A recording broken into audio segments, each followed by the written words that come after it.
ஓம் சாய்ராம்.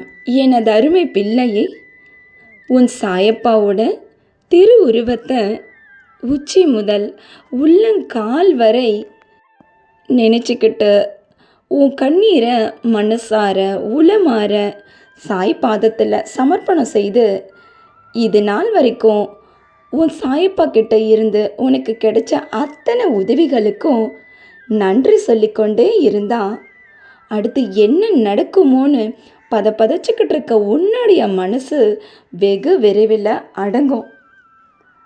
நான் தான் இருக்கிறேனே, உனக்கு ஏன் இந்த பயம்? சாயப்பா சாயப்பான்னு வாயார சொல்றியே தவிர உண்மையிலேயே என்னை முழுமையாக நம்பினா என்கிட்ட எல்லா துன்பத்தையும் ஒப்படைச்சிட்டு நீ எதையும் இழுத்து போட்டுக்காம சிவனேன்னு சந்தோஷமாக இருக்கலாம் இல்லையா? உனக்கான சந்தோஷமான வாழ்க்கை கிடைக்க மிக அருகில் வந்துட்ட அப்படின்னு நான் சொன்னால் நீ ஏன் நம்ப மறுக்கிற? உன்னோட தொடர் தோல்விகளும் உன்னோட தொடர் கடன் சுமைகளும் உன்னோட தொடர் துன்பத்தாலேயும் தான் உன்னோட மனசு இனி அவ்வளவுதான் உன்னோட வாழ்க்கைன்னு மிகவும் பயந்து இருக்க. எல்லாமே முடிஞ்சு போச்சுன்னு மிகவும் பயந்து இருக்கேன். அதனால் என்னையும் நம்ப மறுக்கிறேன். எந்த அளவுக்கு உன்னோட கெட்ட கர்மவினை உன்னை விட்டு போனாலும் உனக்குள்ள ஆழமான வலியை ஏற்படுத்தி இருக்க பார்த்தியா? வீணான பயம் உனக்கு எதற்கு? எதுவும் என்னை மீறி நடக்காது என்பது உனது ஆழ்மனதுக்கு நீதான் புரிய வைக்க வேண்டும். கடைசியினுடைய அதிசயங்கள் நிறைய பார்க்க போகிறாய். ஆம், இன்று விநாயகருக்கு உரிய வழிபாடு தினம் என்பதால் ஓம் கம் கணபதியே நமக என்று சொல்லிக்கொண்டே இரு. மாற்றங்கள் தொடர்ந்து கொண்டே இருக்கும் உன் வாழ்வில். மாற்றங்கள் நிகழ ஆச்சரியங்களை நீ பார்க்க உன் கர்மங்களை நீ செய்து கொண்டே இருக்க வேண்டும். எது நடந்தாலும் நீ தவறு செய்து விட்டாய் என்று உன் தோளில் எந்த பாரத்தையும் சுமந்து கொள்ள வேண்டாம். எது நடந்தாலும் பார்த்து கொள்ளலாம் என்ற நம்பிக்கையோடு துணிந்து போராடு. அழாதே. எல்லா குற்றங்களையும் செய்துவிட்டு தனக்கு எதுவுமே தெரியாதது போல நல்லவர் போல் எல்லோரிடமும் நடித்து கொண்டு வாழ்பவரே தன்னம்பிக்கையோடு செயல்படும்போது என் பிள்ளையான நீ எனக்கு கடவுள் கொடுப்பார், என் சாயப்பா அனைத்தும் பார்த்து கொள்வார் என்று வாழ்க்கையோடு எதிர்நீச்சல் போட வேண்டாமா? நீ அழுது கேட்டும் பணம் கொடுக்க மனம் இல்லாதவரின் முகத்தை பார்த்தாயா? இதற்கு மேலும் நீ அவர்களிடம் சிரித்து சிரித்து பேசுவதை நிறுத்திவிடு. சிரித்து பேசிவிட்டு உன் வீட்டில் என்ன நடந்து கொண்டிருக்கிறது என்று ஆராய்வதற்காகத்தான் அத்தனை போலியான அன்பும் என்பதை புரிந்து கொள். நீ பேசு, ஆனால் நீ நம்பும் அளவிற்கு நல்லவர்கள் இல்லை என்பதை புரிந்து கொள்.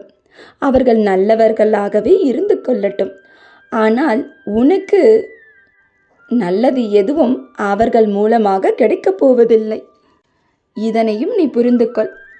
சாயப்பாவின் பாதத்தை கெட்டியாக பிடிச்சு கொண்டவர்களுக்கு தோல்வியே இல்லை. இன்னும் சில நாட்களில் உன் அனைத்து கஷ்டங்களும் உன்னை விட்டு போக போகிறது. என்ன பிள்ளையை நம்ப முடியவில்லையா? நம்பு.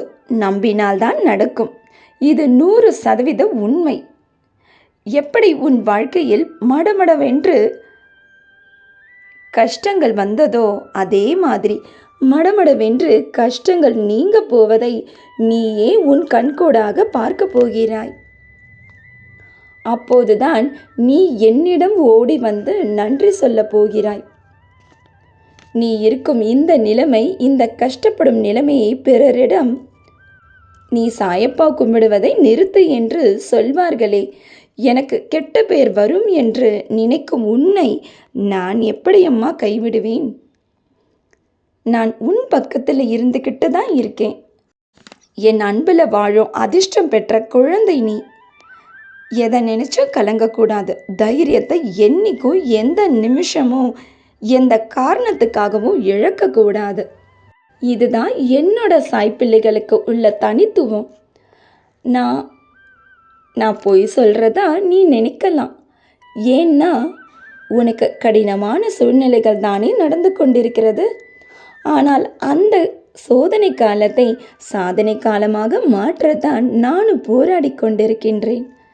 நீ இப்படி நடக்கிறதே என்று கவலைப்படுவதை விடுத்து ஓம் சாய், ஸ்ரீ சாய், ஜெய் ஜெய சாய் என்று தொடர்ந்து மற்றெந்த சிந்தனையும் இல்லாமல் உன் கர்மங்களை செய்து கொண்டே இதனையும் சொல்லிக்கொண்டிரு. விரைவில் அனைத்தும் மாறப்போகிறது. சந்தோஷமாக இரு உன் குடும்பத்துடன். இன்றும் என்றும் என்றென்றும் உன் சாயப்பா உன் அருகினில். வாழ்க வையகம், வாழ்க வளமுடன். ஜெய் சாய்ராம்.